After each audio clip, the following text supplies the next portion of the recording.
It's go time for this orchid in my collection, Carolara Catherine the Great. She's been in my collection for about a year and a half, and it is time for a repot.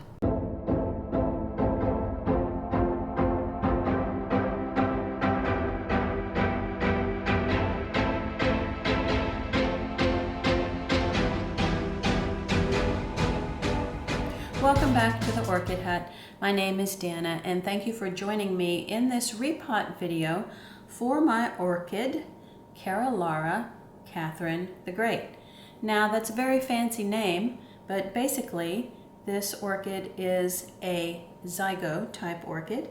And about a year and a half ago, I purchased this orchid, and I'll be putting a link in the upper right-hand corner of the screen if you would like to go back and look at the video where I'm showing you this orchid when it first joined my collection.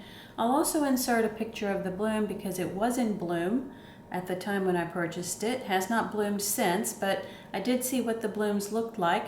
And I bought this orchid under some extreme circumstances. So when you're done with this video, go back and have a look at that one, and you can see how much this plant has grown actually in the year and a half that I've had it in my collection. Now, a couple of things about this orchid. It was in bloom when I purchased it, and that bloom was cut away about right here. And in the year and a half that I've had the orchid, it has grown this gigantic pseudobulb right here. And unfortunately, one of the things that happened is because the foliage did so well on that new growth, it tipped the pot over one day when it was a little bit more dry, and some of the leaves broke, and it did kind of mess up the beauty of this orchid, sort of temporarily. One of the leaves broke off entirely.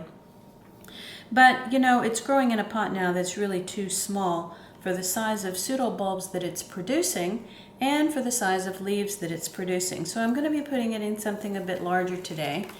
And the reason, you know, of course, is because as you can see right here, there's a new growth and it is just now getting roots, and I would like those roots to have the opportunity to get into the new media so that this plant can get established in a larger pot.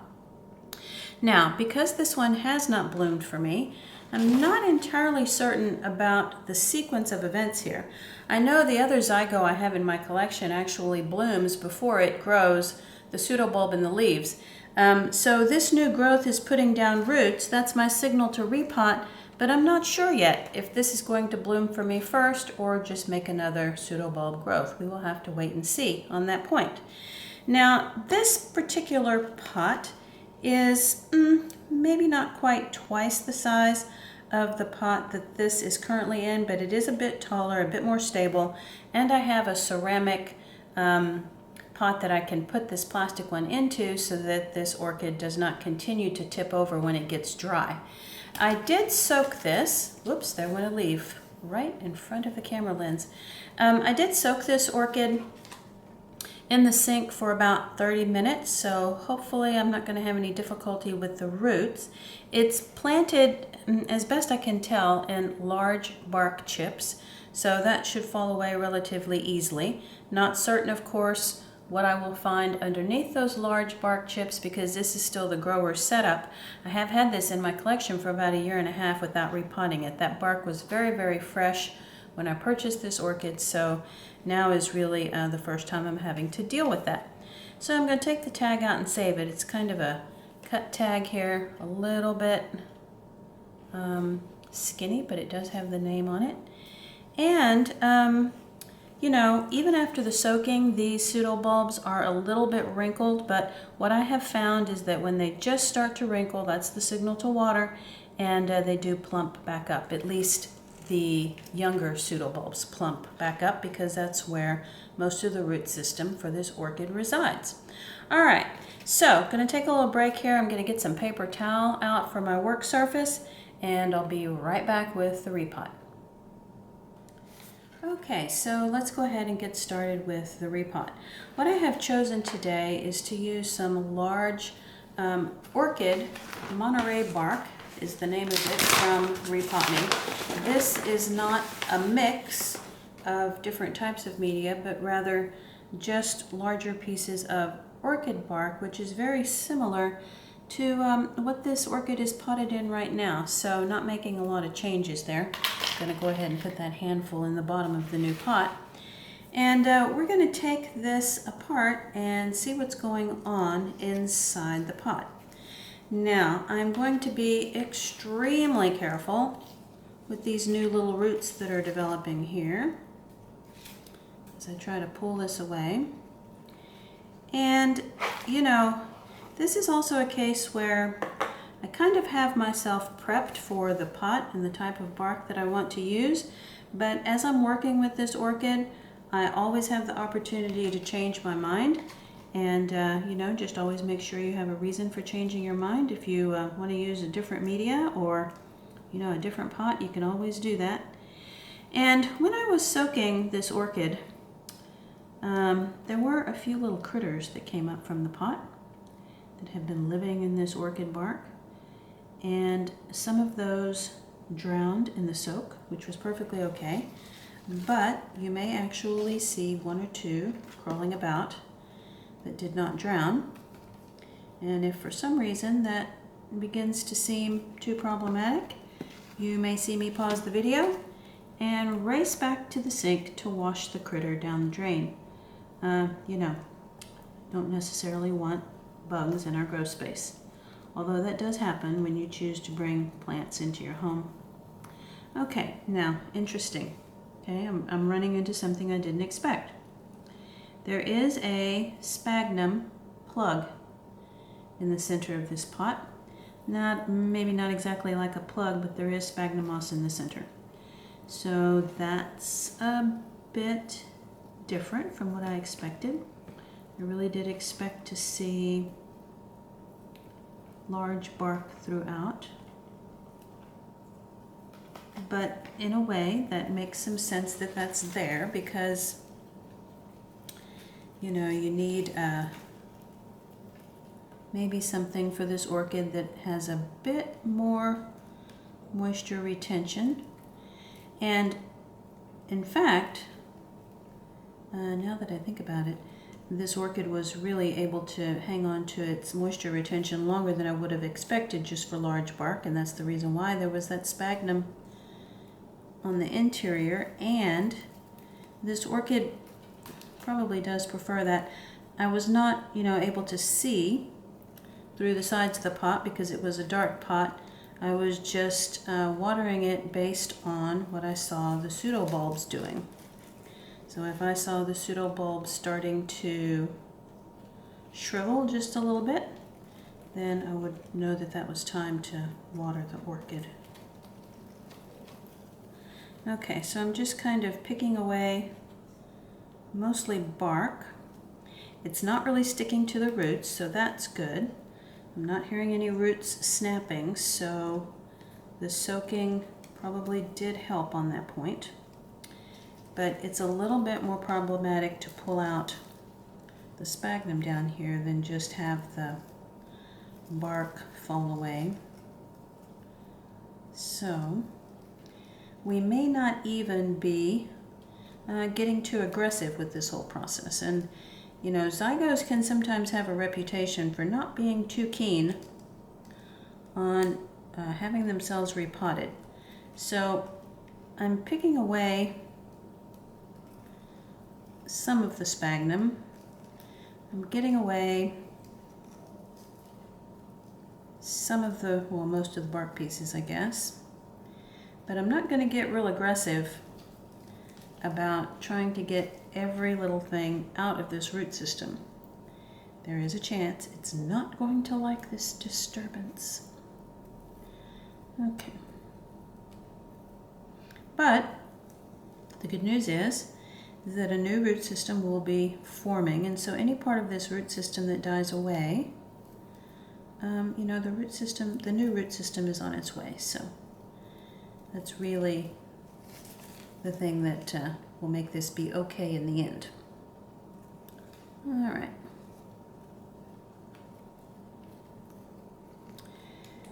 All right, so let me tell you how I have changed up my plans just a little bit for this orchid. In addition to the large bark, I am going to be mixing in some new sphagnum moss for this orchid. My intention at the beginning was to not really change how it was potted. So I'm going to be trying to put it back in very similar conditions to what it was used to growing in. And I think this is where we are going to stop. Okay, so these long leaves are really making this harder to handle. Okay, so I'm going to give this a very quick rinse at the sink. We will be back to trim off maybe a handful of roots that are dead. And I'm going to clean up this mess, and this orchid is going in a new pot. Okay, be right back. Okay, so back from the sink. I discovered that it was going to be much easier to do the very, very small dead root system trim while the orchid was laying down off camera, because it was difficult to hold and trim at the same time because these leaves are so long and lanky. But just to show you, this is all that I trimmed away in the way of a dead root system. Nothing too aggressive at all. Did I get every little last dead root at the interior of the root system? Absolutely not, but that was really not my purpose. You know, this is a zygo. We're trying not to over mess with it because, you know, they just tend to not like that kind of treatment. So very, very gentle, dead root system trim. And I'm going to kind of just test for fit here, and it's going to be just fine. But the next step here is to figure out how to work in the sphagnum moss that I have in conjunction with the large pieces of bark. So after kind of contemplating that just a little bit, I will be right back to show you how I finish repotting this orchid. Okay, be right back. Okay, so the approach that I'm going to use here is to keep the sphagnum moss dry, and I'm going to sort of tuck it in as I go with the large bark. Of course, at the very end, I'm going to be giving the entire thing a great big good watering, because you know, all of this that I'm working with is dry. The sphagnum moss is dry, the bark is dry, and it will take a little while for this pot to sort of adjust itself to hold in the moisture. Okay, so the very first thing I'm going to do is I'm going to retuck a little bit of the sphagnum around the root system, especially in places where there are some gaps and some holes. And then when I set it down inside the pot, that sphagnum will be in place, and it will be more a matter of filling in with some bark. Okay, I'm going to put these long, lanky leaves. Okay, so I'm going to be putting in a little more bark right here. Not bark, sphagnum. A little more sphagnum right here, loosely. You know, definitely not anything that is packed down tightly. Okay. And now that I have it a little bit stable in the pot, I'm going to consider for a moment how this plant is growing and where the older part of the plant is and where the newer growth is forming. So the older part of the plant is clearly here where these smaller pseudobulbs are. So I'm going to be moving that just a little bit closer to the edge of the pot, because the new growth is happening over here. And you know, if I don't want to have to repot this thing again next year, I do need to give it some space on that side. Okay, so hopefully this is going to become a little bit more stable as these larger bark pieces go in. And again, you know, not anything packing down tightly. One of the things that I do from time to time is that I'm sort of loosely potting it, but over the course of the next several weeks as I water this, you know, it will settle a little bit, and you always have the option of adding more bark and or sphagnum at the top of the pot, as long as that doesn't cause you issues, I suppose, with algae being attracted to the wet sphagnum. Inside my house, that's not typically a problem. Outdoors, that can cause me a bit more grief. Okay, now all the while, I'm being very cognizant of where those new little root tips are, because I don't really want to touch those, because it could kind of stunt the growth of the new root tips there. And when I get a little bit closer to the end, I'm going to be putting some sphagnum at the top of the pot just to kind of cushion those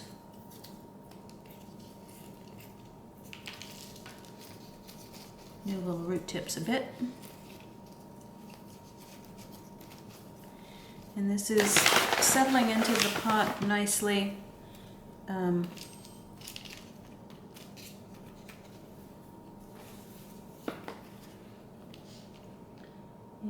the new root tips are down there.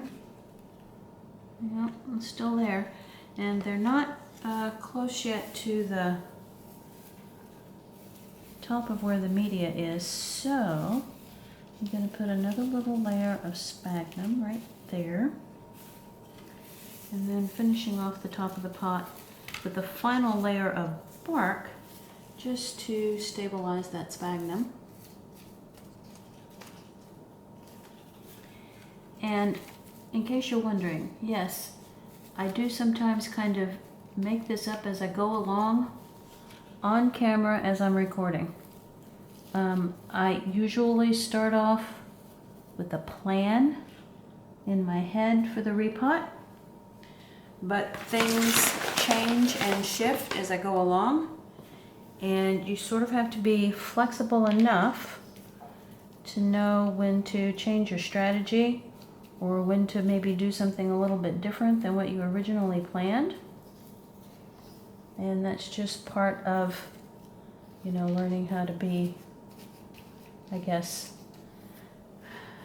a better, more successful, more thoughtful, more whatever you might want to say, orchid grower. Because, you know, growing orchids is not like the easiest thing in the world. It is a learn as you go kind of hobby sometimes, and your environment where you live and grow orchids makes all the difference in the types of decisions that you will have to make. Okay, so now this top layer of bark is mostly just to weight down that sphagnum that I put.